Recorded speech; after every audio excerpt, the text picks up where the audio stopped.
Pre-COVID, I would have been traveling all around the UK. It's been a little bit more London-centric this past 18 months.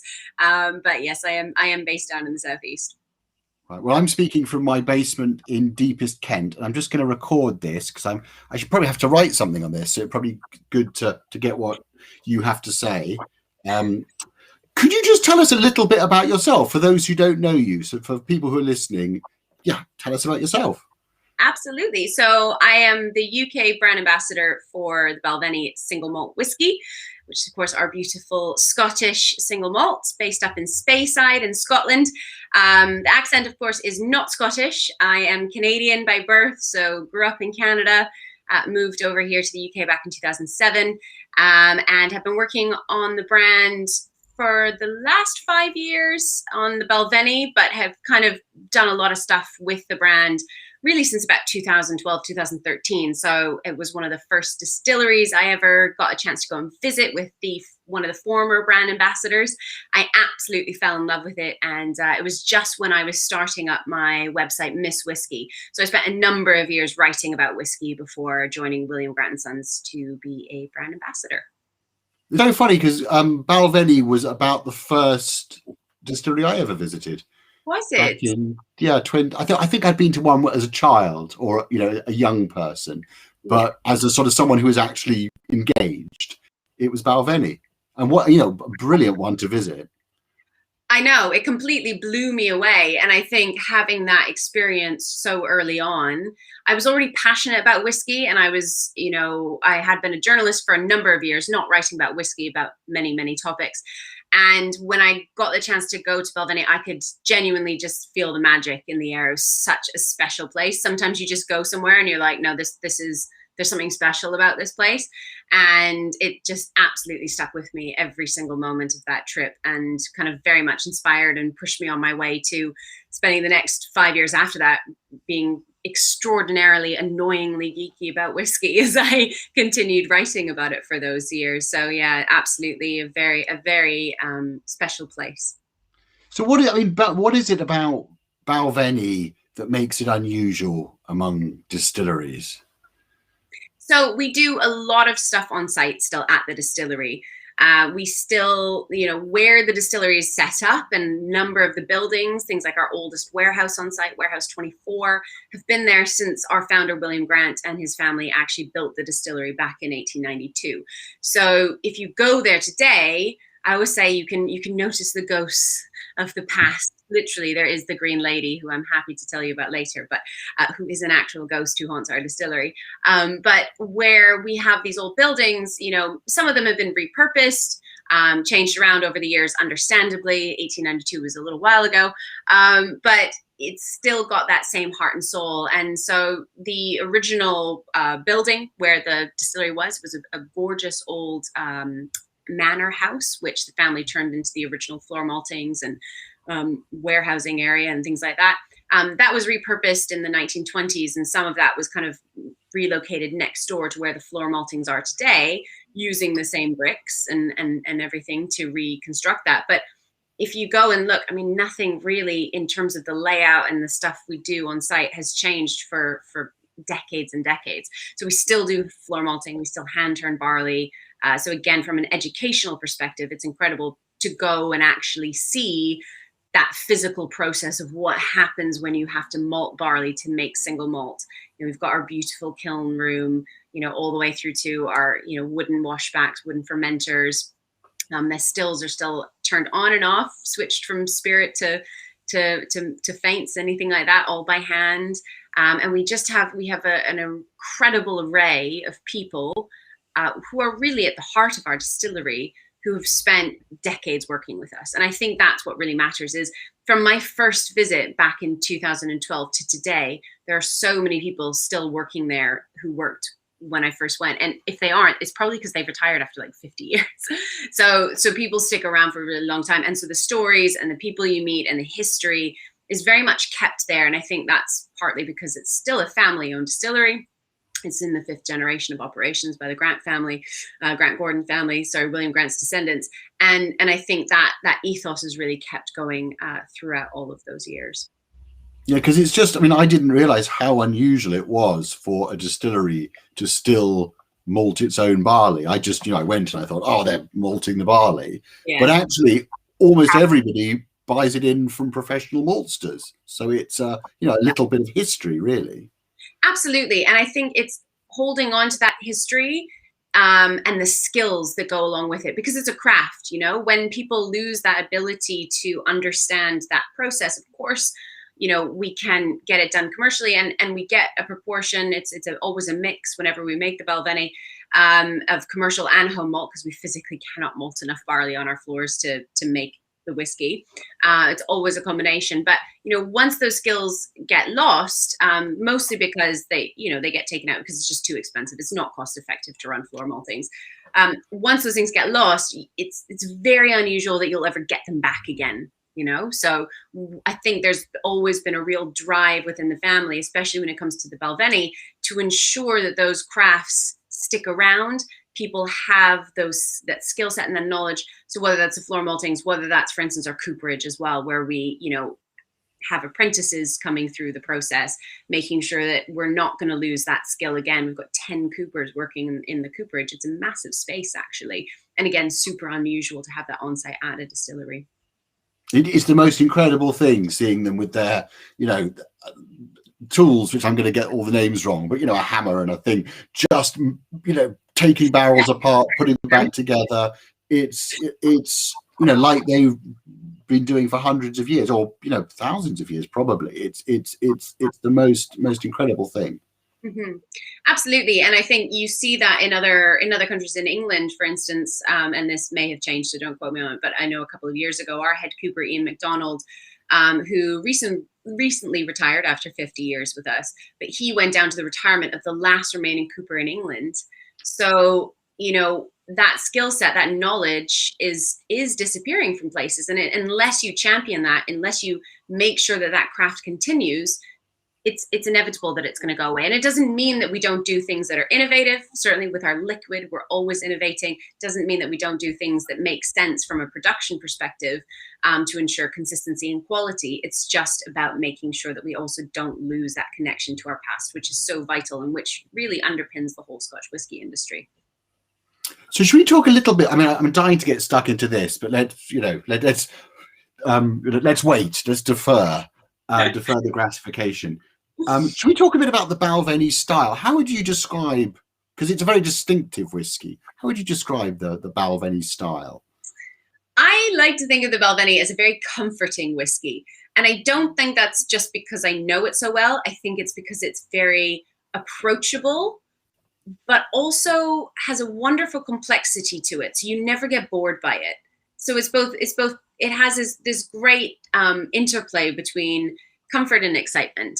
So when you look at the flavor profile, it's never going to be in your face. It's never going to be harsh. It's always extremely well balanced. And I think balance and elegance are two definite things that come to mind when we speak about Balvenie.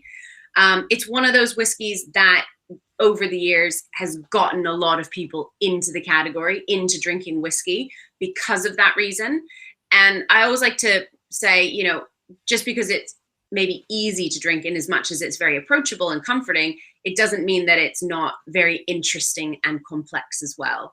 So it gives something to people who are new to the category, but it does tend to give people who are maybe have 100 bottles on their shelves or even 15 bottles on their shelves something really exciting to enjoy as well. So it really plays that spectrum very well. And I think that's why we have such loyal fan bases when it comes to the Balvenie. We have people who, will collect literally everything, or who will always go back to having the Doublewood 12 on their shelf because it's just one of the bottles, we've got, which I think is really special about this whiskey. Yeah, the Doublewood is very special, and that's your sort of signature thing, isn't it? It's maturing in sort of bourbon barrels and then something else, finishing in something else. Yeah, absolutely. Right? So our malt master, David Stewart, MBE, I always like to mention he does have an MBE for his services. I always think Dave Stewart, and then I always think Ledge. You know, just MBE Absolutely. leg. Slash legend. Yeah. Completely. Absolutely. One of the industry legends. So he's worked with us since 1962. So it will be a No, 60th God, I didn't anniversary realise next it was that long.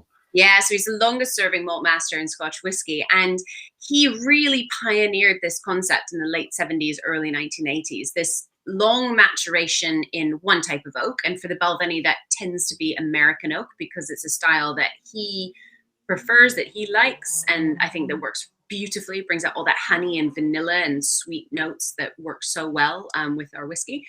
And then transferring it into another type of cask for the specific purpose of adding flavor and color in a natural way.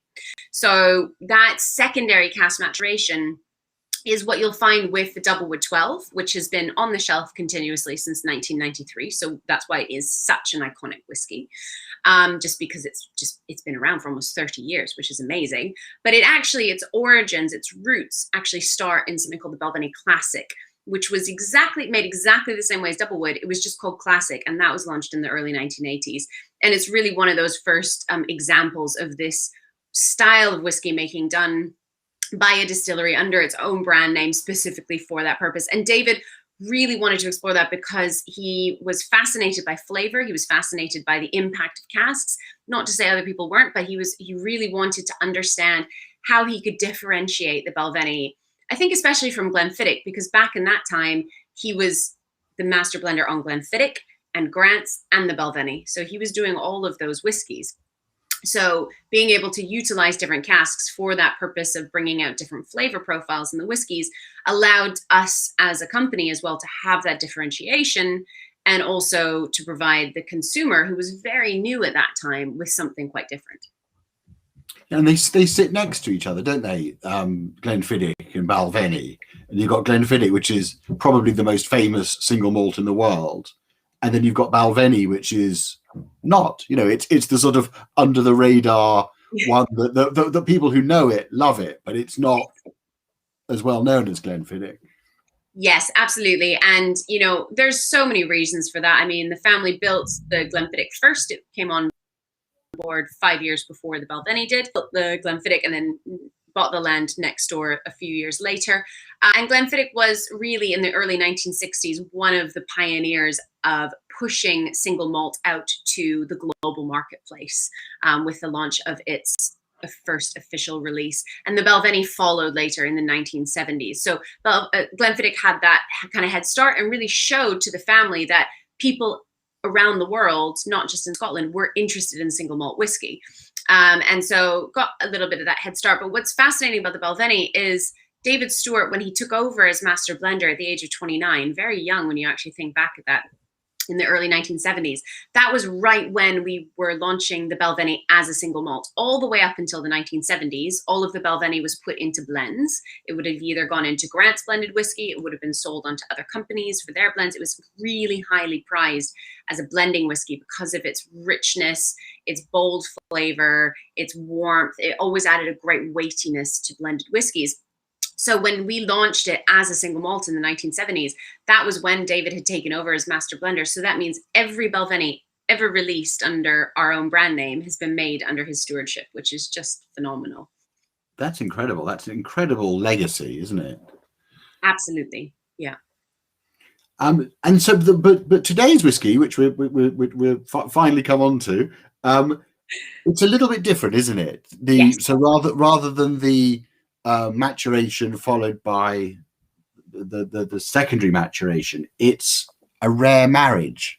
Yes, which I love that name, rare marriage. Indeed, yes. Reminds me of my parents. Absolutely. So spot on. There is a differentiation between this. So this is our very exciting new release, which we've both got a little sample of. I haven't. Oh, where's my camera? There we go. I haven't managed to receive my full bottle yet. I'm still waiting on that. So we have within our core range cask finish whiskey. So these are the whiskeys a lot of people out there will be familiar with: the Doublewood 12-year-old, the Caribbean Cask 14, the Portwood 21. Those are all cask finishes, full maturation American oak before a short secondary maturation in another type of cask. Now within the range, and this is where we've launched this 25-year-old, The 25, the 30, and the 40-year-old are all now what we call rare marriages.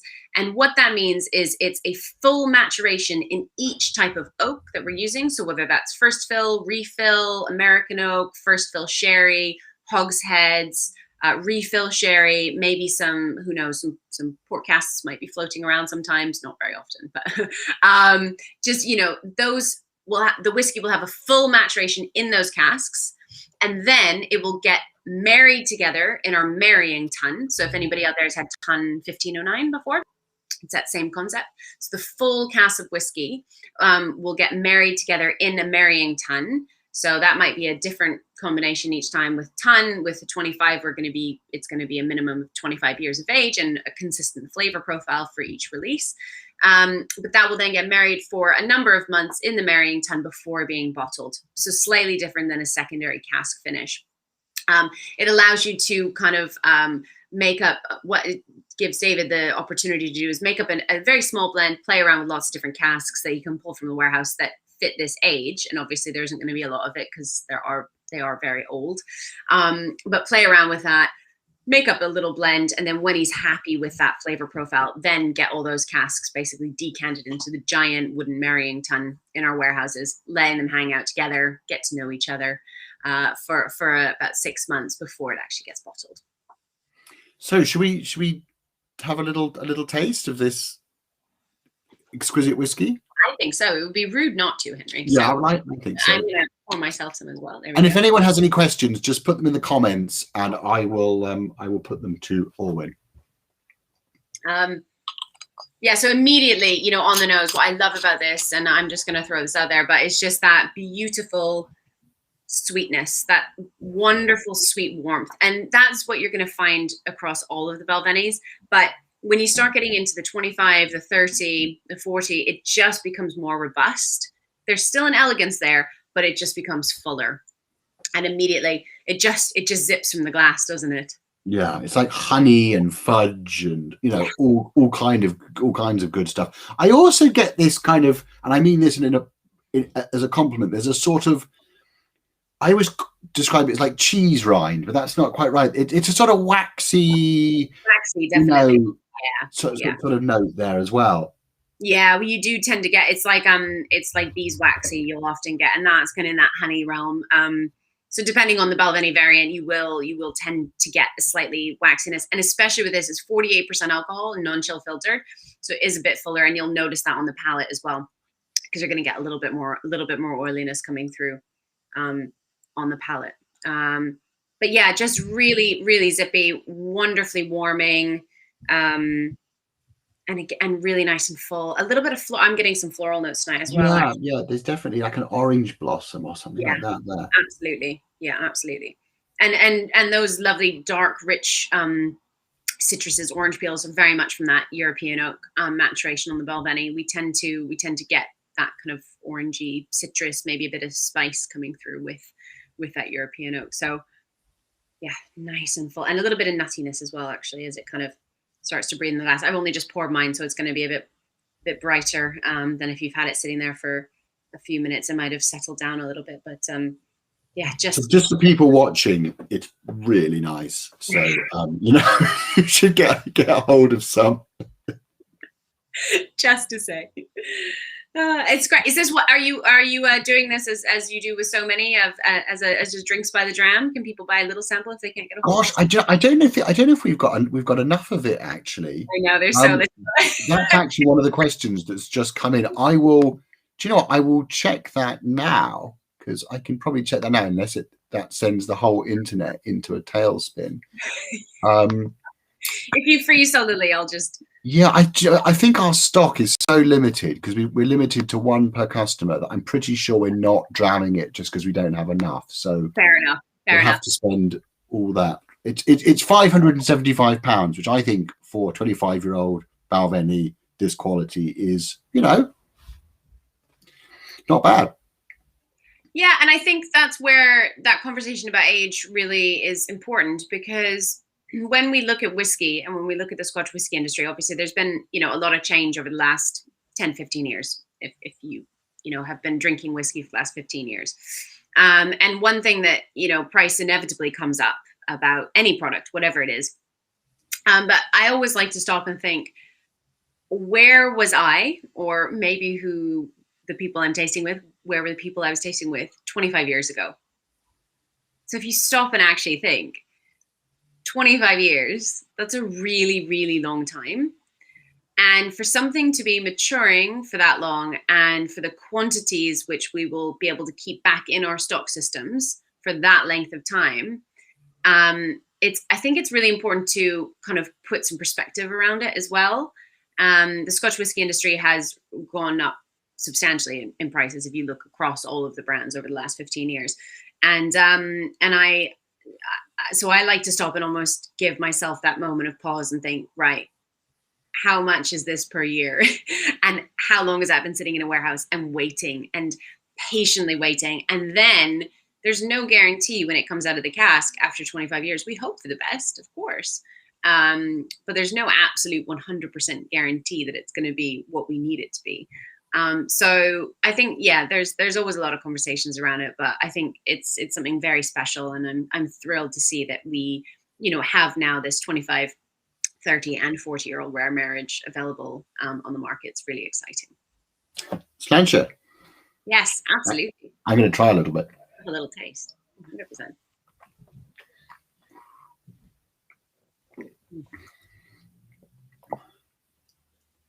Well, it's glorious, isn't it? It's just full and coats the mouth, and it's got a sort of sweetness to it and an elegance and that floral note. It's gorgeous. It's really delightful. And if anyone out there has ever had our 25 single barrel, which we had, which is just a refill cask, what's fascinating about this is you really notice the differentiation that comes through with that addition of European oak sherry. Because Balvenie at 25 years, in American oak, it's actually really light and really delicate, and you'll get more like peach and even more of that floral, even sometimes like light pineapple, super delicate notes. And with this one, the addition of that European oak really fills it out, bumps it up, the flavor, adds a huge amount of depth. So, different whiskey, very, very much for good reason. But I love that we bottled it at 48% as well, because it's got such chew, it's got real depth. But the sweetness means, I can have a sip of that and then keep chatting right away. It's not like, because it's just so rounded, isn't it? Yeah, no, it's as soon as you said peach, I was like, oh yeah, it's got the peach. It's got that lovely fruity sort of tropical American thing. And I love the way the sherry is balanced into it, because I think when I started out drinking whiskey, I loved sherry bombs. I loved like chew and tannin and Christmas cake and stuff. And now I kind of appreciate the more delicate ones. And I love the way that the kind of sherry provides a sort of base note. Yeah. But it's quite subtle, so it doesn't overpower the fruit and the sweetness and the honey and stuff. So it's Absolutely. And when you look across the range, whether that is what we have available now or even historically, that is always the way David has approached making whiskey, and it's what he's passing down to Kelsey as well, our apprentice malt master on the brand. And she's doing her 10-year apprenticeship with us, and trying to learn as much as she possibly can from David, who's just such a fount of knowledge. And I think that what I hope and what I expect will continue throughout is that elegance and that balance. Is even if you say, as you say, you use a European oak sherry cask, it's not going to totally overwhelm the whole blend, of the different casks together. So yeah, I think I'm really excited about this. I'm really excited for people to be able to try it. And obviously it's literally like just launched. It's so new. So it will be small amounts available, but definitely people will be hearing more about it as the year goes on, as we talk more about what's going on behind it, what goes into it, and the craftsmanship around it as well. So the casks used, you've got American oak bourbon, you've got European oak sherry. Is there anything else, kind of American oak sherry? Any kind of random port casks or anything going in there? No, not on this one. And we make we have all of our sherry casks made for us, and it's always European oak. We never use American oak seasoned with sherry, which I know is quite common. But we get all of our casks made to order. They're seasoned. They take about 2.5 years through the making and the seasoning process, and they're sent to us at the distillery. So that's always Spanish oak seasoned with Oloroso sherry. You might see some other sherries popping about, but it won't be in something like this. It might be in something like the DCS compendium. Like I think we had a full maturation in port casks in one of the super rare DCS compendiums, because they don't tend to stick around, and we don't use them too much. But we will with the American oak. It might be first fill ex-bourbon. It might then be just called a refill. So we might have used it once before. So it's going to give us a more delicate maturation. And especially with something like 25, we won't tend to be using first fill casks, because it will just like overpower it over that period of time. So they usually be refill standard barrels, or in the cooperage, we make a lot of hogsheads, which are slightly larger, fatter barrels with extra staves, because we've got the cooperage on site. We'll often repurpose barrels into hoggies, which will again have a slightly different impact during the maturation period because of the size of the cask. So we use a lot of first fill, refill, and hogsheads, American oak, and then European oak, ex Oloroso sherry first and refill. The port casks the 20 port casks we tend to keep for Portwood 21. Of course, that was brilliant. It's just so good to have like the full story of the oak, because it's kind of what whiskey fans always want to know, and sometimes distilleries can be a bit guarded about exactly what goes in, or or a bit vague sometimes, and it's really good to be like, the type of wood, the size of the barrel, Oloroso sherry, it's like tick tick tick, brilliant. We've got some questions coming in. I hope you don't mind. Absolutely. We've got one from Elaine Milroy, who wants to visit the distillery. Are you open again for visits? Yeah, we are, I believe, beginning to take visits. It was meant to be the end of July, and I'm suddenly realizing it's already August. So hopefully, hopefully they are. We were definitely planning to be open by the end of July. So I might need to double check that one. But if anybody wants to know, just give the distillery a call. They're always there because the shop is open, so you can go and buy bottles and stuff like that. But the plan had been end of July, and I'm just suddenly realizing we've already gone past that date. So yes, theoretically. Okay. And then we've got a question that I don't really understand, but maybe you'll understand it. It says, is it matured in NCF European oak? What's NCF? Am I just showing my ignorance here? Is it? Well, I don't know if they mean non-chill filtered, but then. Oh, is it? Okay. Oh, yeah, maybe. American oak, or do they mean? I don't know. So maybe I'll ask the chill filtered question, because everyone seems to be fascinated with chill filtering. Is it chill filtered? Have you chill filtered it? No, it isn't, because we bottled it at 8%. Haven't chill filtered it. No. So that's why I was saying, like, you get, especially on the palate, it's got a really nice mouthfeel. So that will be partly helped by the non-chill filtration, but also just the ABV as well. Yeah, because it's 48%. You don't need to do anything like that, do you? No. We won't do it for any. We will do it on the core range, because that's bottled at 40 and 46%, but or 43%. But generally speaking, not on any more limited releases and things. And then I've got two questions for you. Have you ever released a Balvenie floor maltings only whiskey?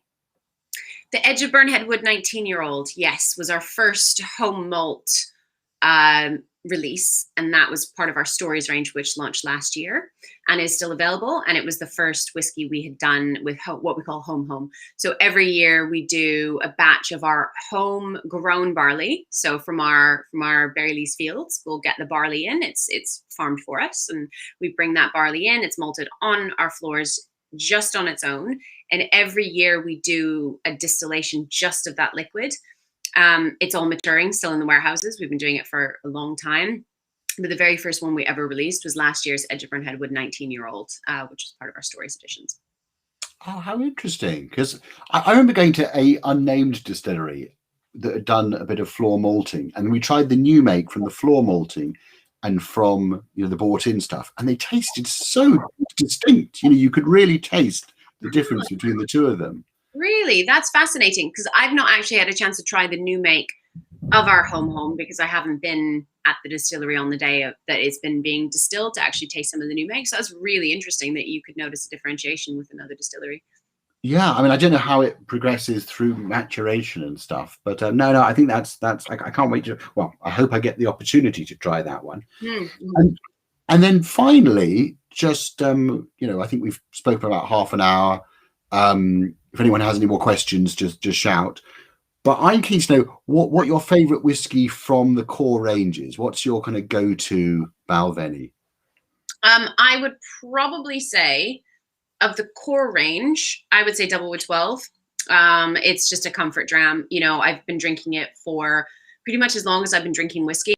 It was a really early whiskey on my journey, and faithful. So I always know it's going to be delicious. It's going to be comforting. It's not going to be too intense in your face, anything like that. I can have it in the summertime. I can have it in the wintertime. I can have it in most countries in the world, because anywhere the Balvenie is stocked will always have the Double Wood 12.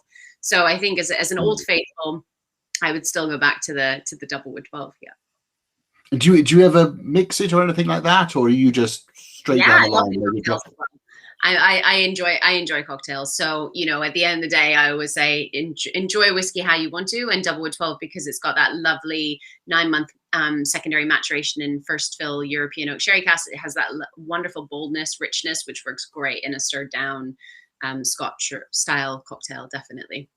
Yeah, something like a sort of an old fashioned or something with or Roy or something. Yeah, it's great like that. Yeah. Oh God, I quite fancy one now. Alwynne, thank you so much. This has been so interesting talking to you, and amazing whiskey, the Balvenie 25-year-old rare marriages, which is available from Master of Malt, and we've got a few, but I don't think we've got a lot of it, and we're limiting it to 1 bottle per customer because it is pretty special. So Alwynne, thank you so much. Excellent. And thank you everybody for watching, and we'll have another Master of Malt live very soon. Thank you so much, Henry. It's been a real pleasure. It's been great fun.